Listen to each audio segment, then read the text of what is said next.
bw'okwata essimu eno n'ogiyuwa yonna, bw'okwata essimu eno n'ogiyuwa kyonna kye baaseetinga mu ssimu yo kigenda kuvaamu. Buli kye baaseetinga mu ssimu yo kigenda kuvaamu singa ogiyuwa yonna. Nkusaba obeereko ngenda kukuyigiriza butya bwe tugenda okuyuwa essimu. Oli eyo essimu ye erimu settings by'otategeera. Ogamba n'essimu eno waliwo yagikwatako ndowooza n'abeerako byaseetinga sinze nabiseetinga. Abalala oluusi obeerako by'oseetinga ne weerabira wabiseetinga otya ng'okuddayo okubijjamu byagaana naye ng'essimu ekusobedde oyagala kugikwata oba ogikasuka kasasiro. Naawe alina essimu nga yajjula, omutwe gw'essimu nga yajjula, buli ssaawa ekugamba kudiriitinga, buli ssaawa ekugamba kudiriitinga.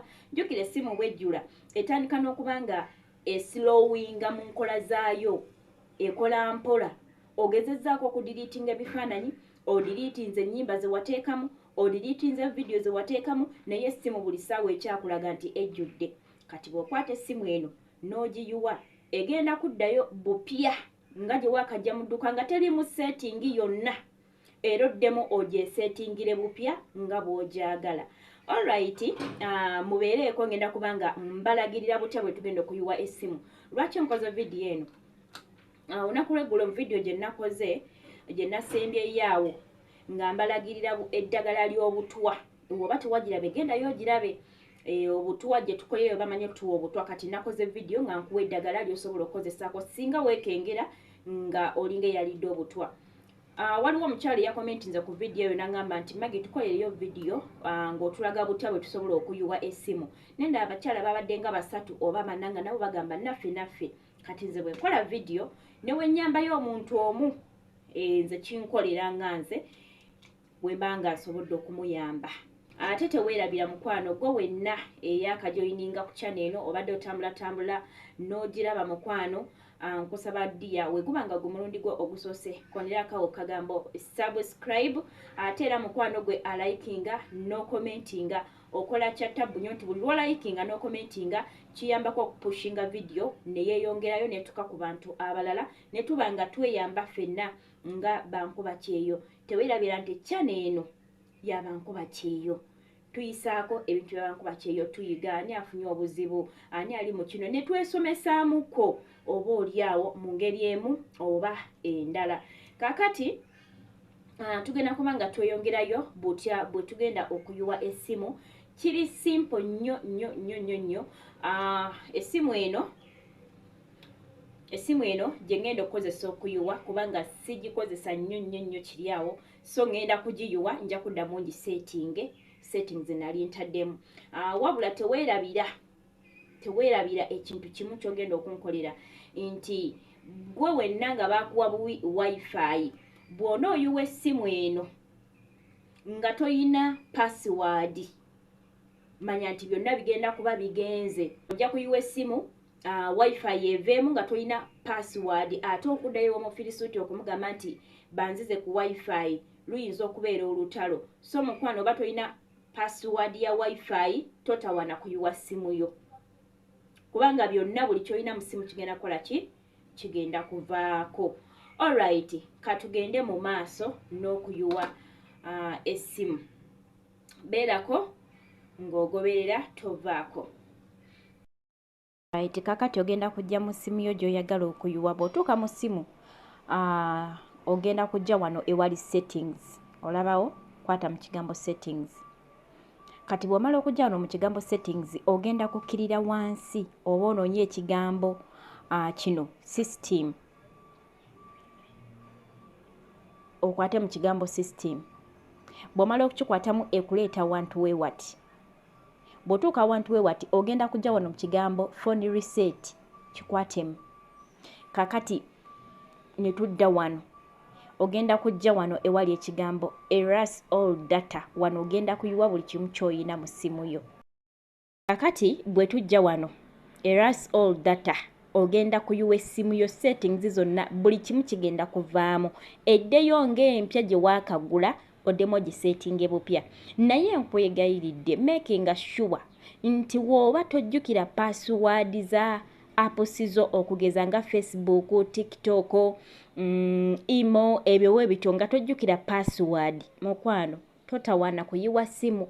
Singa oyiwa essimu yo nga ezo password eza apps zo tozijjukira, manya nti ezo akawunti zo zeerabire ogenda creatinga TikTok mpya, Facebook mpya, imo mpya, buli kimu kigenda bakipya singa oyiwa essimu nga tojjukira password zezo apps. Kubanga byonna bigenda kuyiika, ogenda kuddamu okubirogingamu ini bupya obisetinge bupya. Okay, kaakati katugende maaso. Kwata mu kigambo kino. Bw'omala okukikwatamu egenda kuleeta awantu weewati. Ndowooza obiraba, ekuleeta awantu weewati. Kaakati jangu wano, bino byonna biveeko, wabula jangu wano mu kigambo kino. Erase all data egenda kubiyiwa byonna. Kwata mu kigambo kino. Kaakati wano esaba password, enter pin. Kati ngenda teekamu password yange y'essimu gye nkozesa, naawe ejja kusaba password gy'okozesa kati. Bwe mala okuteekamu password eyo, then ngenda kubanga nyiga next. Era neddamu neekugamba wano erase all data n'okwonera ku kigambo kino. Era n'oddamu n'okikwatamu. Ndowooza ogiraba nti kati evuddeko yokka. Era bw'onooba ng'oyinako omuliro mutono ejja kugamba sooka okyaginga essimu yo waakiri etuuse ku 30%. So making sure nti oyinako omuliro. Kati wano eri mu kudiriitinga buli kimu ekibadde mu ssimu eno. Eddawo ng'empya nga temuli setting n'emu, era bi apps byonna oddamu kubirogingamu bupya n'obikola setting bupya. Kyova nakugambye nti oba nga bakuwa ka wifi nga toyina password yaako totawana kuyiwa ssimu yo kuba byonna bigenda kuvaamu. Ate oddeyo ew'omufirisuuti omugamba ate bampe ku wifi ate biki akwetoolooze okuleka ng'omanyi password. Tugenda kugirindako mpaka bwemaliriza then mbeeko kyenkulaga. Kusaba beerako vidiyo eno bambi wali badde obaako omuntu omulala gw'ogisharelingirako, yagalizaako munno omulala. Waliwo aliyo ng'ekisimu boosi yakikwata n'akiseetingamu ebintu by'atategeera. So essimu ne webanga ebadde etrackingibwa bw'ogikola bw'oti buli kimu kiyiika kubanga omuntu akutracking agenda mu settings z'essimu yo. Agenda mu settings z'essimu yo n'abanga akola ki? Ndowooza kati ogiraba. Ezzeeyo bupya kati wano okuddamu girogingamu ini. Tuddamu ng'abaggulawo essimu empya. Essimu empya. Kati ngenda kunoonya language.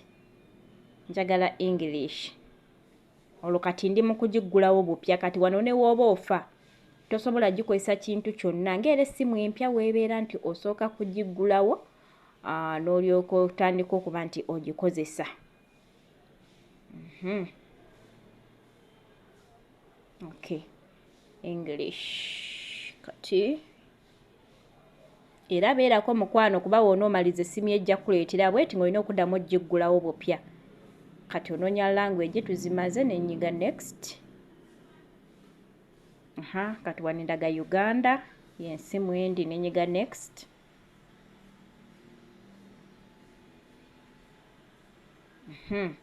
Kati wano wenkugambidde ogiraba ekugamba nti connect to wifi.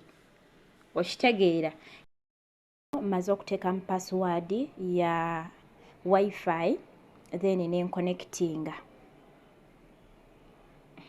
Kaakati maze connectinga ngenda kujja wano wansi nkoneka next. Teweerabira nti tuli mu kuggulawo ssimu. Ngenda kujja wano bw'oti. Then ojje wano olabawo wano mu kabokisi kano akakalu kano kalaba. Ogenda kakwatamu. Then womala onyige next. Tuli mu kuggulawo ssimu. Ngera bw'oggulawo essimu empya gye waakajja ku dduuka. Okay. Tugende maaso. Vidiyo mpanvuko naye tugiwe obudde. Sifuddeyo ne wennyamba abantu 2-3. Kibeera okay.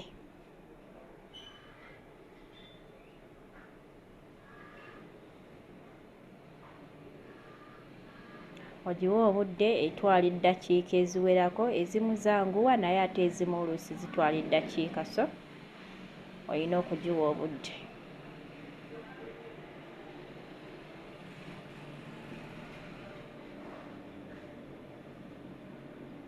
Kakati emaliriza. Simu yaffe bwetuleeta awantu weewati kati wano bakugamba nti osobola okopinga, kyova bagambye nti copy apps and data. You can choose to transfer your apps, photos, contacts, Google account and more. Kakati wano oba oyagala ebintu byebimu ebibaddeko ku simu, ennamba z'amasimu, apps zo, buli kimu kikomewo, Google account bikomewo ng'okyabyagala, then ojja kunyiga wano mu next. Era wanaddakawo maaso ejja kugamba okopinga ojje ku simu enkadde ozze ku simu empya like that, naye sigenda kugendayo kubanga nze esimu engeri sigikozesa nnyo. Kati woba toyagala biri bikomewo nga tolina kye weetaagamu, byonna byawadde weetaagamu wasose n'obiteekako wabbali, then tugenda kujja wano ku dot copy.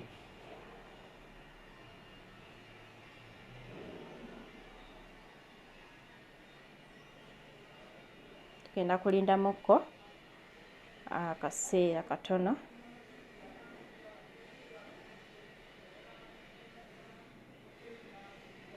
Okay. Kakati wano we nakugambidde mu ntandikwa nti making sure nti waliwo essimu eziggulwawo oluusi ne emails, making sure nti ojjukira email yo. Kakati wano bagamba teekamu email oba phone number. Kati okwanguyiza katunyige skip, togenda teekamu namba ya simu, togenda kubanga oteekamu email account. Kati gwe kwanguyibwa nyegana eno skip. Kati bwe tukwata mu skip egenda kudda wano eno era okwate mu skip. Nozo kiraba. Kakati ojja kwata wano mu mo. Era onyige mo. Era onyige accept. Onyige okay. Essimu tugiggulawo bupya. Kati bi settings byonna bye basettinga mu simu yo biba bimaze okukola ki? Okuvaamu n'ogizza bujja. Kuba tuyiye buli data yenna abadde mu simu. Kale tunyige okay. Eno osobola onyiga skip, onyiga okay. Era netuteekawo skip. Zonna zonna kati ze ziri bye mbadde na settinga kati byonna mbinyiga skip. Nja kumala mbisetingidda nga mbyetaaze.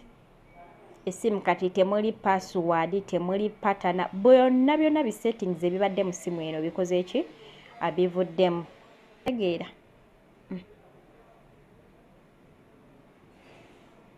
Video nabagambye egenda kuba mpanvu naye tukiwe obudde. Making sure nti ogobera bugoberezi ki ekiddako. Kati ogenda giraba essimu yaffe ng'emaze okuddako.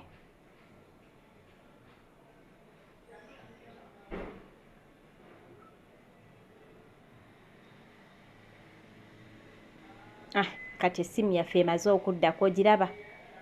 Essimu emaze okukola ki? Emaze okuddako. Naye jjukira nti essimu eno mbadde na downloadinga WhatsApp. Kati bw'onoonya WhatsApp tekola ki? Teriimu. Buli apps zonna ze mbadde na downloadinga nga nziyiye. Zonna nziyiye bikoze ki? Bivuddeko. Kati zino z'olaba ze zijjira mu ssimu. Biri bi WhatsApp oba buli app gye na downloadinga evuddemu. Kati wemba njeetaaga nina kuddamu nengi downloadinga nenjizza ku simu. Kati bwe nagambire nti olina okuba ng'ojjukira password kangeze Facebook oba TikTok. Ng'oyagala okuzza akawunti ye eri enkadde olina okugiddamu n'ogirogingamu in ng'ojjukira password. So kyekyo baddiya nsuubira nti kino tukitegedde bulungi butya bw'osobola okuyiwa essimu. Mukama abankumire nnyo atakumira mpeera ate tujja kuba nga tusinkana mu videos eziddako. Mubeere bulungi, mweraba. Ayina ekibuuzo, ayina ekibuuzo buuza, nja kubanga munnange wootategedde wonna nja kuddiramu.